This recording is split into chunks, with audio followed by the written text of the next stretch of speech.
Yo, welcome back to the Sports Biz Experience. My name is Grady, and my co-host is Steph. Today we have a special guest, Christian Juzang. You guys may know him from Saigon Heat in Vietnam. He's a one-time champion on his first year there. Steph, you know that? Huge, huge. Four-time, yeah, Yeah, four-year super excited. player, four-year player in Harvard as well. So let's introduce him.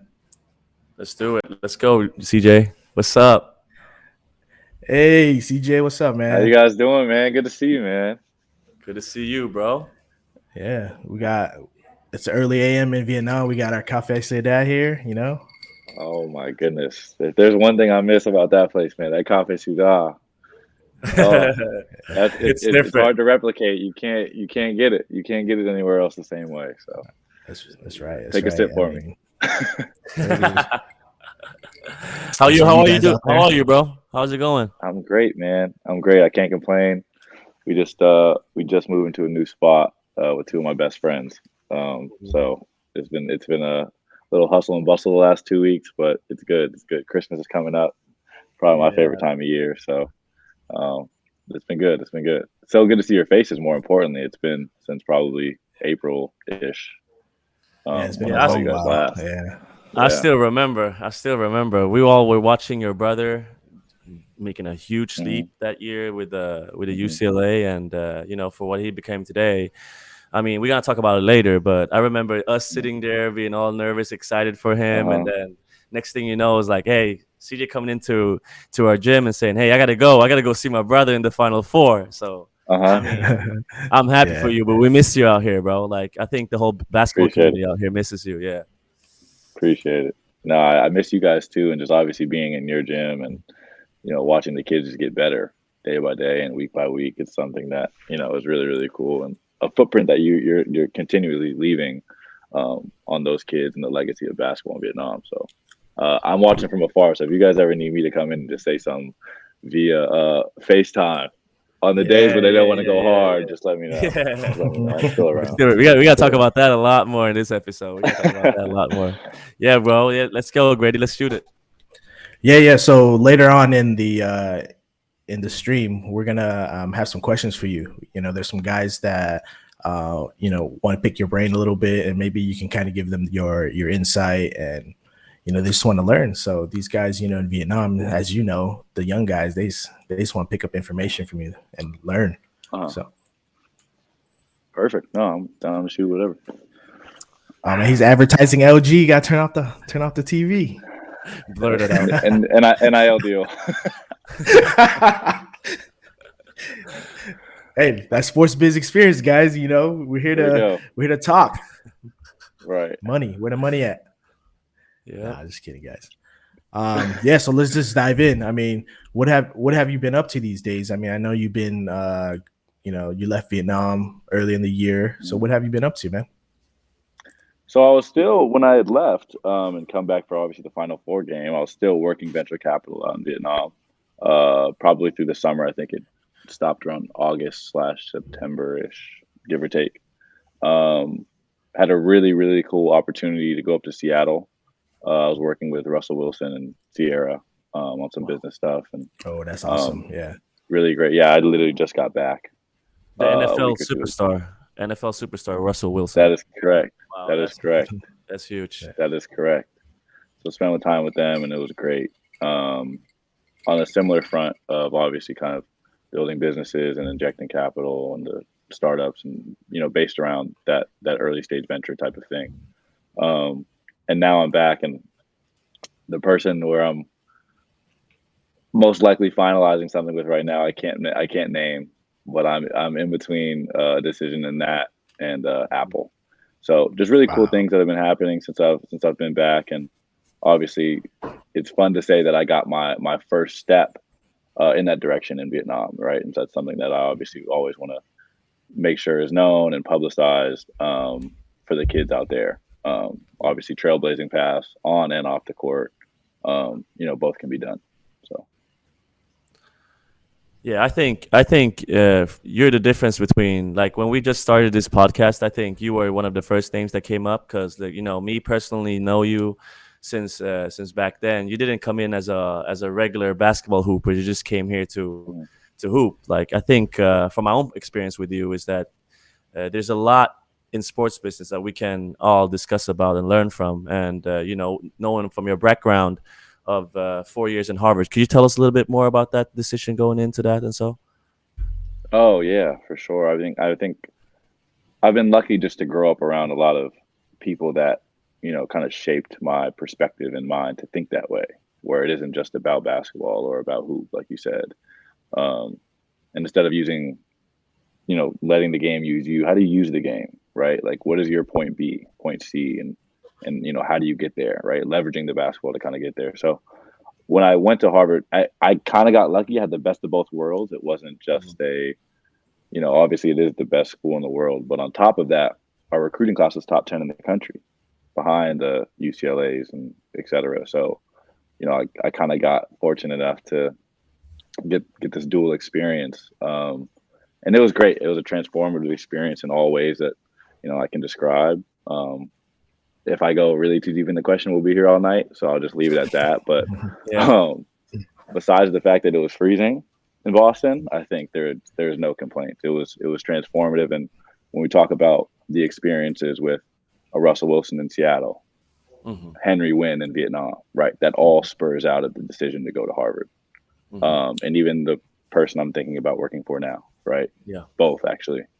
It all came from the Harvard connection. So super, super fortunate to be obviously to leverage that name and in opportunities, but also when you walk in the room, what you say has a little more emphasis on it, if we're being real. So it helps a lot. Before we get too deep into the business side of things, let's kind of recap a little bit about your experience in Vietnam. I mean, I know you've been kind of floating around Vietnam before you started even playing. Can you kind of give your insights on that? Did you kind of plan out your roadmap the last 4 or 5 years right after you graduated to now? Man, it was these last, and I'll steal the words from my dear friend Henry Wynn here. These last couple of years have been a series of serendipitous events, right? He had brought me out there to Vietnam to see it and obviously see my heritage and all that after my sophomore year of college. So I was familiar with it. I loved it. I had a great summer. Fell in love with it, and I wanted to come back. Didn't know how, when, why, where. And then I graduated. Well, we got sent home in March or April of 2020, and everything's thrown off. The job offers are being everything. No one knows what's happening next. And ironically, Henry calls and he's like, "Hey man, what are you up to?" And Vietnam was doing a great job with it. And so it was kind of this thing where it's like, well, you know what, this might be a great idea. And obviously got postponed a little bit. Instead of coming in the summer, I came like in September-ish. But I mean, that's how it all happened. It literally happened like that. And it was, hey, we're going to do the basketball thing. We're going to obviously learn from him on the business side of things. And it was this perfect little package that worked out. And I got to have a homecoming in that sense and go play in front of my home country. So that's how it all worked out. It wasn't like a planned, I got to get back to Vietnam. It just worked out so perfectly. Just like that. Yeah. What was that feeling when, I mean, maybe Steph had this feeling too, but you guys both came from your home country to your parents' country. And that first initial feeling when you guys started playing on the court in front of these Vietnamese fans, I mean, what was that like? Shock? Did you guys, was in shock? Was the fans crazy? What was the first thing that went through you guys' head? CJ, you can go first. Man, I'm interested to hear how Steph felt about it. I mean, I remember when I came out of quarantine, this was like 2 hours away from Ho Chi Minh, and there was cameras flashing already, and a bunch of pictures being taken. This is 2 or 3 hours out, and so that's when I started to understand the scale of it. I didn't understand the weight that my brother and I hold over there, and so I think pretty immediately when we started doing the first media sessions. The first game at SSA, when I just came to watch, how many people were already trying to, take pictures and videos and stuff. So It was crazy, but it's a craze that if it was anywhere else, it'd be different. But because you see yourself in the kids, you learn to embrace and love. And so I don't think I turned down anything, a picture or anything with anybody while I was there, because you just want to inspire. It goes so Yeah. much farther, than you think it does. Yeah. And so you learn to embrace it. But yeah, how do you feel about it, Steph? Yeah.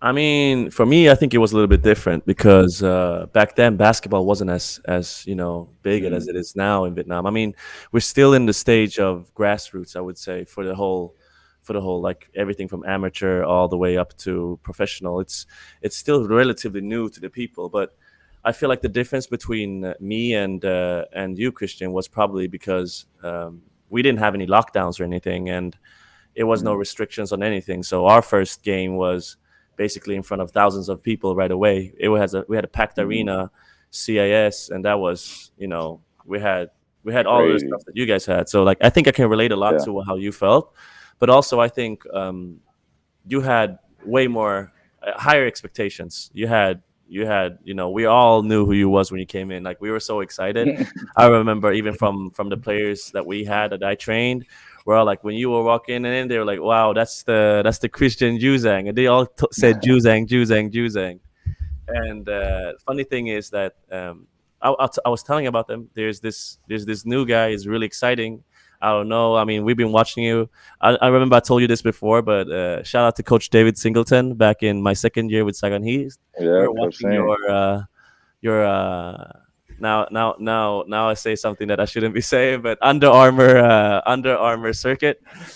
And it was this AU circuit, and like you were killing it, and your last name was like Christian Juzang. So our thing was that, is he gonna play for Vietnam? Is he Vietnamese or anything? Or we didn't know really, but your game was different. It's like exciting, and like I was so excited to see how you would play out here, and you showed out. Like you really put something out here that we talk about still to this day. I mean, Thank you're one you. of those guys. You're one of those guys. So I mean, that's Appreciate it. something that I think we're gonna go into more with Grady, right, Grady?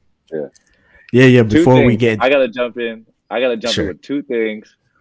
First off, the first thing I have to say, this is the sports biz experience. So I have to jump in after he threw out Under Armour. Me and Steph both are throwing Nike ACFC. We love them. Love you guys forever. Appreciate Yeah, it. I shout just have out my to Nike Nike on. ACFC. I got my Nike sweats on. So that's And second was that, and his story made me remember when I first came to Vietnam. After my sophomore year of college, I went to a Saigon Heat game, or I went to a couple. Oh yeah. But one of the first ones I went to, they were playing the Hanoi Buffaloes, and guess who's their star player? Who I had no idea at the time, but I'm like, this guy has good pace. Everyone else was super sped up. They were playing way too fast. But there was one guy who played at the right pace. And it's the guy on this podcast, and he's sitting there, and he's got his body in between the ball. He's not getting sped up, and he's doing drop step spin moves. I'm like, oh my God, he can play. And it's hilarious how this happens years later, and me and Steph get so close. Yeah. And I put it together like, man, that was him. And so anyway, I had to throw that in because that's crazy. That's full crazy. circle moment for sure. For sure. For sure. Yeah, man. I mean, it's crazy that you guys don't know, but I mean, Steph recently was a pro player in Vietnam, and right now he's just kind of taking a break. But maybe we'll see him back. Maybe we'll see you back, right, CJ? Maybe. We leave all the doors open. We leave all the doors open. Yeah. You know what's crazy before you came to Vietnam, the reason why Vietnam has heard about you before was that obviously they found out about your Vietnamese background. But for you guys that don't know, I used to run ASEANsports.com, and your mom reached out to me maybe back in like 2017 or something like that, 2016, and she was like, hey, yo, you guys check out my son. And wow, yeah, it's crazy. Like your mom, I think your mom or your dad, but they're so proud, and they're like, yo, you gotta check out this guy, and he's currently playing right now, and maybe maybe he wants to play in Vietnam. You don't know, but it was that first step that's how I knew about you. Mm-hmm. It's crazy. That's crazy. I didn't even know about that. That's wild. Wow. That's wild. I mean, I was surprised your mom even knew about my website. I mean, my website, we were just all about like covering, heritage players to come to Vietnam to play. So that goes back to, reach being farther than we think, Yeah. Exactly. No, but let's talk about that. Let's talk about it. What do they feed you in the Juzang household? How do you become monsters out there? Like, what do you guys do? What do I have to do? I don't know. I think I missed a meal. Raise my children. I think I missed a meal because my brother is 6'7". Okay, I'm 6'3" on my best day possible. I gotta wear some basketball shoes. Really 6'2", barefoot 6'2". Yeah. And my sister looks me in the eye. She's like 6 foot 6'1". So I'm trying to figure out, maybe they were getting like a side meal or something. Did I miss dessert? Like, I don't know what happened.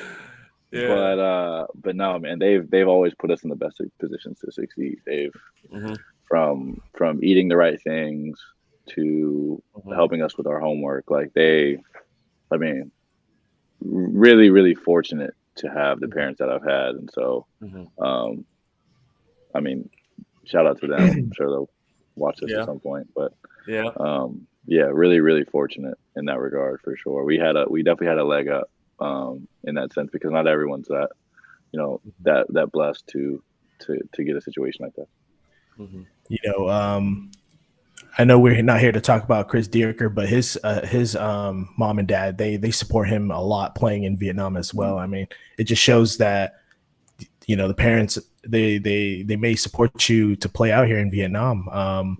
Maybe if it's just for a few years or not, but shout out to the parents out there, man. Christmas, No, yeah, for real. I mean, I'm friends with your mom on social media, and I can see how proud they are over all of you kids, like, from Johnny to you and to your sister Lauren. Like, you guys are doing amazing things. I mean, coming from a household like that, like, how was it growing up? Like, how was it, with everything, the whole career path that you've been taking from school and up until at this point?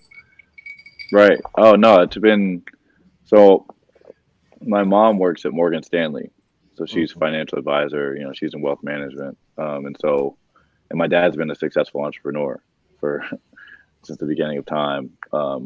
Right after he stopped working at IBM, like right after college. So he's had the entrepreneurial mindset. My mom's very, very in tune with how money works, and so picking off both of their brains has been amazing. More specifically with what I'm doing now.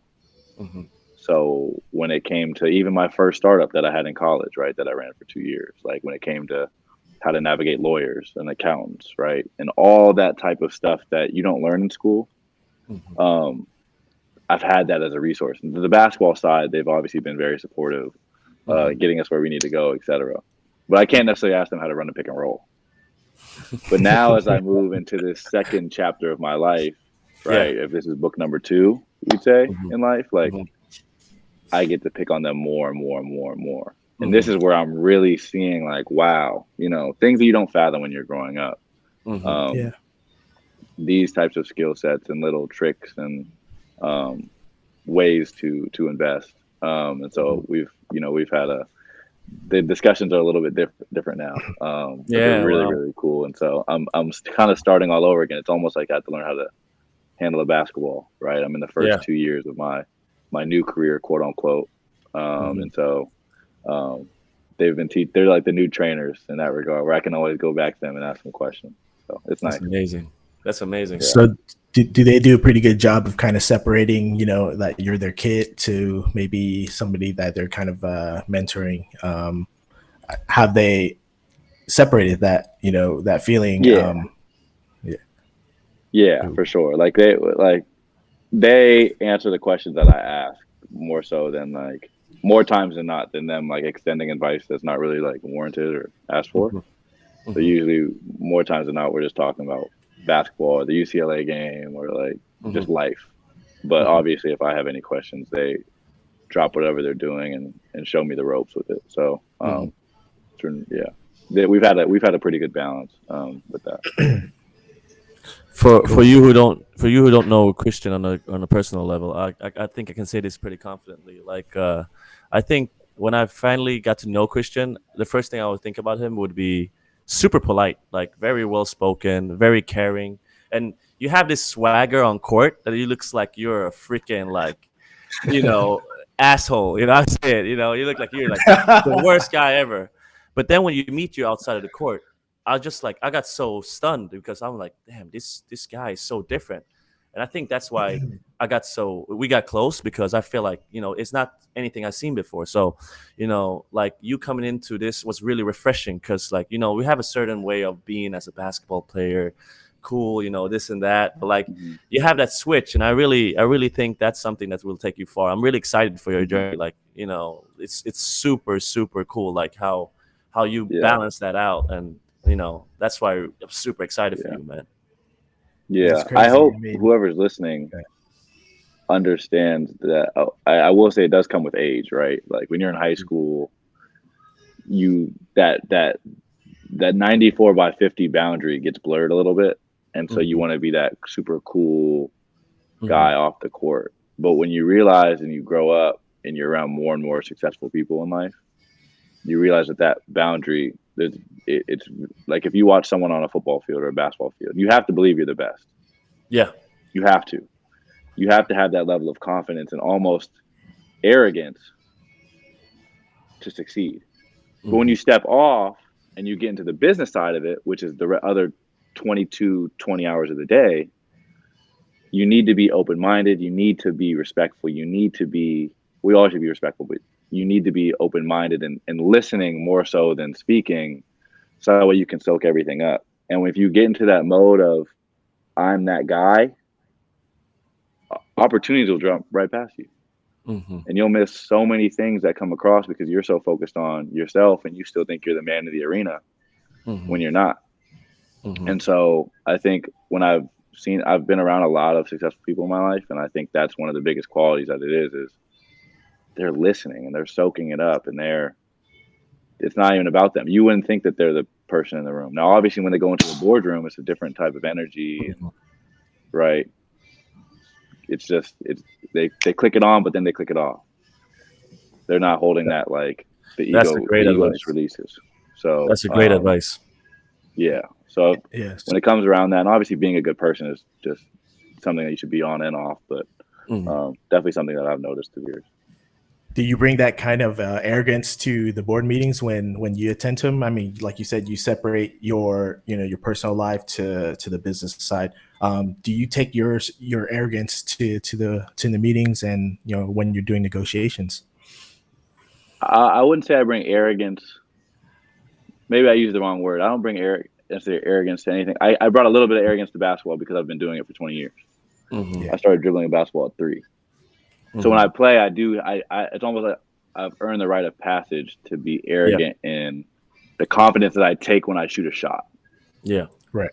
Not arrogant like a huddle where I'm better than, like, not that, but necessarily what I'm doing. I'm on I started a startup midway through school, but let's not even count that. Like, since I graduated, I'm entering year 2 now, technically, which is crazy to think. So I haven't earned the right to be arrogant in a board meeting. I just don't. I guess not arrogance, but more confidence.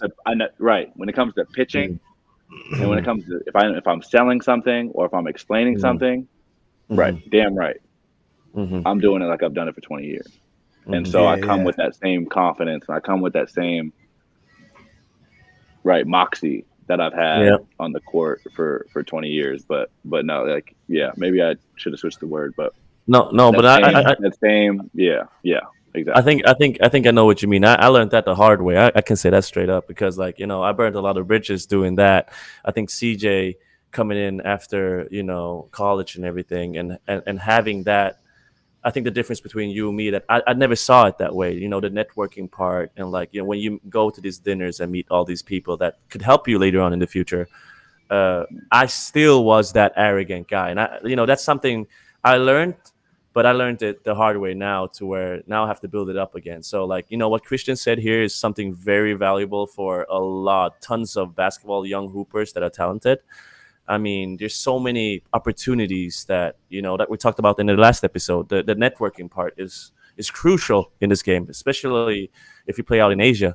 So like I can really relate to that. But yeah, I mean, when you talked about it, I agree. It's more confidence. There's a few guys that I played against and I got to know that I would say is kind of similar, because I talked about it with one of my other good friends here that I coached this year. His name is Akeem Scott.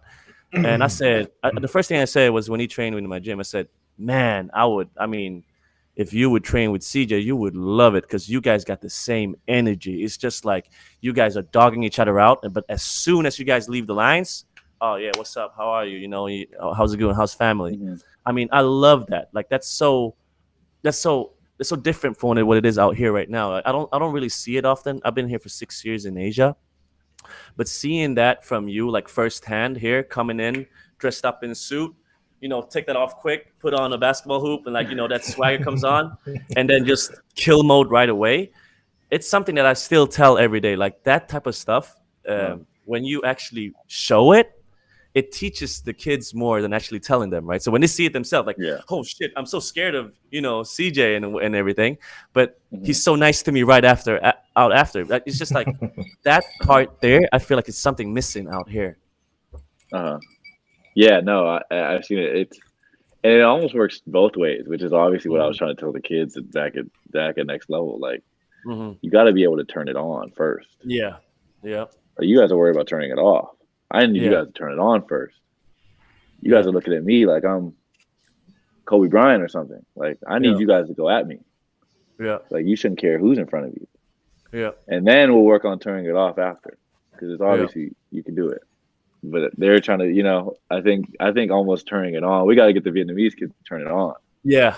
Yep. We need you to start barking. Like, it's okay. Yeah, like, you're not gonna hurt anybody's feelings. I think it's a cultural thing, right? Like, you're not supposed to bark. No, let it out. And then we'll reel it back afterwards. But yeah, no, it's definitely something that. There's this one time when when I came to you guys' gym, you guys were doing the 1-on-1s, and I came there with my camera ready, just kind of like, what's going on, man? Like, there's heritage players to to the young local guys, and it seemed like they were going at you now. I mean, maybe they're kind of picking it up that you've been working with them for a while, and they kind of changed their mindset a little bit. Like, I think we got to prove ourselves, and we got. So it seemed like they just went after you guys, after the heritage players. Like, they didn't care if you were import, heritage, or local players. I don't know if it's with Steph. Is that what you were kind of like, teaching them over time? I mean, that's what I said. Like, so when I met Akeem after, I trained Akeem for a while, and then he was saying, "Wow, these kids are not scared anymore." Like, what did it, normally if I go to any other court, they would be like, not going at me, not trying to steal the ball, like trying to protect, stay between the ball and the basket. I told him, like, some of these guys worked out with CJ, and it's kind of like, it would be fun to see it, one time, just you guys going at each other, because you guys are so similar to each other. Like, doing a workout, most of the guys would come in here to work out, and they just focus about getting better themselves.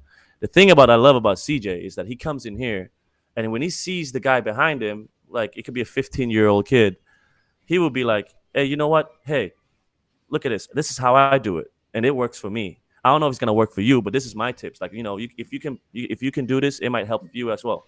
They try it, and then as soon as we go into the 1-on-1s, he killed them with it, and then he would be like, "I told you so." And then they sit after practice, and he just, like, that type of stuff there, like the impact you're making through that, it's so valuable, and I see it firsthand. So that's why it's huge. It's huge, and I wish I could see that more here in Vietnam. Appreciate it. Yeah, I mean, we got some questions for you, CJ, from some of the guys here. Some of Steph's student, and obviously, I don't know who's that. There's another question from, was it Lucy or something? I don't know. It looks like a guy. Yeah. Jungsu, you'll see. Oh, Jungsu, my bad. My boy. Yeah. My question is, how many times have you and your brother played 1-on-1 when you guys were younger, and how many times did you beat him? Man, I used to get him. I quote unquote, keyword used to. Keyword is used to. I used to get him, and I want to say it turned into, I was consistently taking an L when he came back from Kentucky. I think that was the summer. That was the summer where it was like, okay, you've crossed the threshold now. His body was different. The way he was able to, he's a 7'1" wingspan. If people don't know, like 6'7", he's a 7'1" wingspan. Wow. So the way he's able, when it looks like he's shooting so high, because his wingspan's 7'1", and just the way he was able to use his body, I think that I didn't want to play him after that. That was like, I even had some other teammates with me from school who were working out with in LA for the summer, and I brought them, and we were doing ones and stuff. It was just like, okay, yep. Growing up, were you always like that big brother? It's like, I can beat you all the time. You can never beat me. No, I was waiting for I mean, as a big brother, I think that's your goal. Like, you want that. You want that to happen. Ever since he's been a little kid, the tide kept turning over time, right? I think after he did his second year, 8th grade, like, that was when I didn't have to take him to the gym anymore. He was waking me up in the morning. Like, he found that drive, that click. And so, yeah, no, but that was when it stopped. Before that, it was either, I think the summer before, we might have been break even. Like, you know, before that, I was winning. He came back from Kentucky. It was over. It was. He got a growth spurt or something, or what was it? Was it? No, it just that dog, and he was playing deep. He was playing really good defense. He was sitting down. He was using his length. His body completely changed. So I couldn't. You know how I use a lot of like open hips and leverage like to create space, and he was just covering it all and absorbing hits, and so it was really hard to like. I had to hit really tough shots just to win a game or two. So that's when I really was thought that, oh yeah, he's really a pro. And then ironically, they go into the season and it turns to that Final Four. So I had seen it the summer before live in my face before I went to Vietnam, and I knew it was going to happen. And so that's why it was so cool to see everyone else get to see it that following March. That's awesome, man. Yeah, I got a couple more questions for you. Give me a second. Hey Christian, I have a question for you. I heard you're a Harvard graduate. So, how did you get to manage both academics and the basketball at the same time? Thank you. Yeah, no, I think that's probably the most common question I get. Like, I probably get it a couple times a week in my DMs. Yeah. And it's not any different of a recipe than it is with what they're doing now to some degree. Like, they have to do school. They have to do basketball. They have to figure out how to blend in social life and family. And so I think, honestly, it's just that on a higher level, right? And now you're away from home and you don't have a support system to come to your home every night. I think that's the only difference, right? Like, now you have the pressures of playing in front of thousands of people, night in and night out. I'm trying to think. There was an example that we had. I don't know if it was North Carolina or Kentucky. Played one of them. And then we had to get on the plane, go straight to Atlanta, and play in the arena where the Hawks play, and we were playing some other team. And then we had to go fly up somewhere else. But in between, you're in literally shark mode of winning games and playing in front of thousands of people. Kentucky was 22,000 people, sold out. And then you have to go get on a bus, but unsimilar to most teams, we really have to do this schoolwork. Like, this isn't we're not doing online class. Like, this is serious. And the best story I like to tell about it was we went to Shanghai for our first game ever as a freshman. We're playing Stanford, the Mercedes-Benz Arena. And we're thinking, okay, we had an economics final while we were in Shanghai. So we're like, hey, can we take it when we get back? We told the professor. The professor was like, no. I was like, okay, we get that, because then people could share information. Okay, we'll take it before we go. They said no. They're like, we don't care, you're on the basketball team. You're going to take the final same time in Shanghai. So we're sitting there at like 10 o'clock at night, looking over the bun from this conference room, taking an EC final. We have to go play the next day. Wow. That, and then we got to go watch film. Yeah. And really lock in. And I forgot who I was guarding, but it was Dorian Pickett and he was OD, and we had to tour Alibaba. We had all this other extracurricular stuff for the 10 days we were there. Yeah. And everywhere we go, the Pac-12 cameras are on him. They're filming him. He's a star matchup, and that's my assignment. But mind you, you have to go get work done in between. And so I think it's just managing your time, and there's inherent sacrifices that come with it. But it's honestly the same recipe. You got to do it in high school. You got to do it in life. Like, it's just at a higher level. But yeah. So long-winded answer to a short question. I apologize. Great answer. Yeah. Great answer, man. Here's the next one. Yo, what's up, CJ? My name is Andrew. I just wanted to ask what's your go-to move whenever you want to make a bucket? I actually want to ask Steph this because I think Steph might know the answer.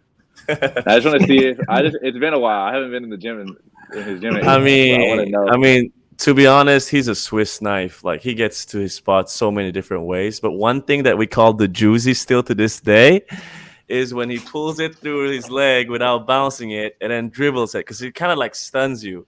And like I said, man, this guy is like a Swiss knife. I mean, so skilled. Is that the one, Christian? That is the one. I was going to say, like, if I could come up with one consistently, and I get this guy over in the kitchen on it all the time, but it's basically, if I have one advantage, it's probably going to be, first step. And so you're taking that first step between your legs, holding the ball, and they're either going to open up or they're not. If they don't, I'm just wrapping it through and throwing it out there and going. Or if they do open it up, you just drag it and then do a crossover in front, and you already have their hips open. So whether that turns into a jump shot, whether it turns into a heavy bounce. So usually if I need one, I got to go get one, I'll use that entry level, and then we'll get into a different spot depending on what the defense gives. But that's hilarious if Steph knows that, because I remember I walked in the gym one day and I see all the kids, they got a chair in front of them and they're doing this. I'm like, oh, like it's hilarious that they call it that now. We call it the juicy out here, and everybody. I'm gonna make a comment. I'm gonna make sure every kid in Vietnam knows that's the juicy. That warms my heart. Thank you. What would you have done differently about your basketball career? I think that clip. I think he said, "What would you have done differently with your basketball career if you could choose one?" Honestly, I wouldn't change a thing. And that's for like just the reasons of. The cool part about Vietnam was I got to end it how I wanted it to end it, right? And so when I look back at all the steps along the way with who I met and where it took me to next, it's this series of serendipitous events where it all worked out exactly how it's supposed to work out. So when I was getting letters from like USC and calls from all these places across the country, and even almost where I could have chosen almost Ivy League school, any Ivy League school too. If I would have went one different place, my friend group and the people I met and the opportunities that would have came out of it are totally different. I don't even know if I'm sitting right here. I might be sitting somewhere else with a different group of people, and you just never know, right? I use the example of I'm sitting right here right now, and he does this is a entrepreneur over here, and this is legal out here, but he owns a dispensary, and he's running a real organic business from top line to bottom line, with employees, with distribution, with this, right? So that's one mind. My other roommate works for Clutch Sports and Rich Paul and all that cool stuff. Wow. And then I'm in this middle of the intersection of sports and entertainment business. So it's really this cool like Venn diagram that we have. But that's just one of the million things where it's like, okay, if I don't go here or this high school or that school or I play somewhere else, I don't know if that happened. And I don't know. So I wouldn't change a thing. And everyone I've met along the way has been perfect and exactly who I needed to meet. And then finally, I got to check professional off, and I got to check Nike, which was a childhood dream of mine to sign. So again, shout out Nike ACFC. But I got to and then end on a championship, right? Instead of a COVID year. And so where I could have gone to Europe and played somewhere over there, would it have meant the same? Would it have held the same weight to all those kids? Probably not. And they might not even know really who I was. Mm-hmm. And so everything was this series of serendipitous events. I know I keep saying that all over again, but I wouldn't change a thing. I wouldn't have met you guys if I didn't go Yeah. there, made a Yeah. different decision. And so it all worked out exactly how it was supposed to work out. So Yeah. It's crazy, man. Steph, you know that one question that we ask everybody? You want to ask him? Okay, so the question is, this is the question we ask everybody.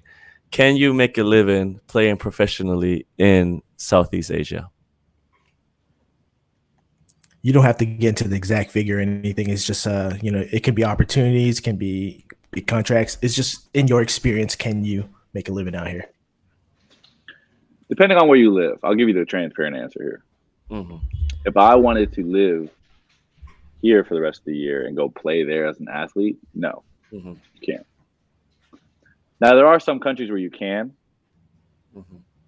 I've gotten offers from Japan that were good enough. I've gotten offers from like Taiwan that were good enough. I've gotten offers from different places that you could definitely make a living off of. Mm-hmm. For me personally, it's not the living that I would want. Now, if I was staying there in Vietnam and I knew my future forever was going to be there, you can make a living. Mm-hmm. So that's why I'm saying it's contingent on where you're at or where you Mhm. want to be. Mm-hmm. Either way, though, if I was just playing basketball, whether it was in Vietnam or I was coming back here after the season, for me, the answer would be no, specifically because where I want to get to Mm-hmm. and where I know I'm headed, Mm-hmm. I couldn't fund that off basketball. Mm-hmm. Right? Like that has to be done through a different vertical. And so Yeah. that's so the answer probably varies between who you're asking, where they want to be at, etc. But Mhm. it's tough. And hopefully I pray that there's a day where yeah, you really can. But like when I was there, when I was in Vietnam, I was comfortable. Like don't get me wrong. Like it was cost of living changes on depending on where you're at. So if I was living there full time year round, it'd be yeah, you could, but yes, depending on where you want to be. Yeah, the reason why we came up with that question was to educate future athletes, future entrepreneurs that want to explore Southeast Asia. I know there's a lot of opportunities out here, but it starts from you guys like coming here just to kind of feel it out, play basketball here, learn from the owners to other people that who you meet. So that's the reason why we came up with that question. It's not about how much you're making, right? It's about opportunities, and it looks like you made the most of it. So. Right. No, for sure. And like, we've said multiple times, like if I was chasing the money for that year, then I wouldn't have went. But it was about everything else, right? It was about the kids. It was about the impact. It was about going home, right? It was about seeing that and then and leaving a legacy. And I think, fortunately enough, I'm blessed to say that I think I did in a very short period of time. Mm-hmm. That will live on for a while to come, right? Whether I'm there or I'm not. And I think that's really, really cool. That's priceless. You can't put a price tag on that. It will live on right there. On leaving on a chance. Huh? It will live on right there. I'll see if we can. Oh, yes, sir. Here we go. I can't zoom it in. It's I can't blurry zoom right it now, in. but Here we go. It's right there. They got to see it every day when they step through it. Live it's on priceless, forever, man. It's priceless. And so I've been blessed to be in positions now where I'm not worried about money, Mm-hmm. So it all works out how it's supposed to work out. And so I went and did and made the impact. And now, the rest is paying its dividends. So, yeah. Awesome, man. Before we end the show, what do you have going on for 2022? I mean, this year is about to end and you're going to be our last episode for this year. Yeah, man. Well, I mean, first and foremost, just enjoying the holidays with family and friends. I think that's really my priority. And then I'm shaping up these two other deals I had mentioned with you guys about. And so that's really the majority of my time right now. And I'll be making a decision on that early January 2022 to start into the new year. So it's nice. I got to get back from Seattle, wind down a little bit, shape these other things out. But I was happy because we needed to move in, and so everything's done now. And but yeah, man, enjoying the holiday. That's the biggest priority. hugging the people you want to hug, especially in these crazy times. Yeah. And so, yeah. Yeah, I want to say one thing before we leave too, Grady. I want to say Yeah. this.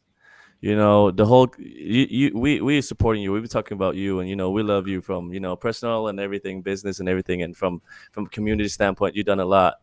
But before we leave this show, your brother is becoming a huge star, and like I think for the listeners who doesn't know who Christian's brother is Johnny Juzang of UCLA. He's killing it right now. He's over every headline. So, Christian, you're going to be our main recruiter to have him when he has time to join us on our show. We have so many. Now we heard your side of him, you beating him Mhm. until he came back from Kentucky. We want to hear what he says about it. Okay, I'll text him tonight. Actually, matter of fact, Yeah, because yeah.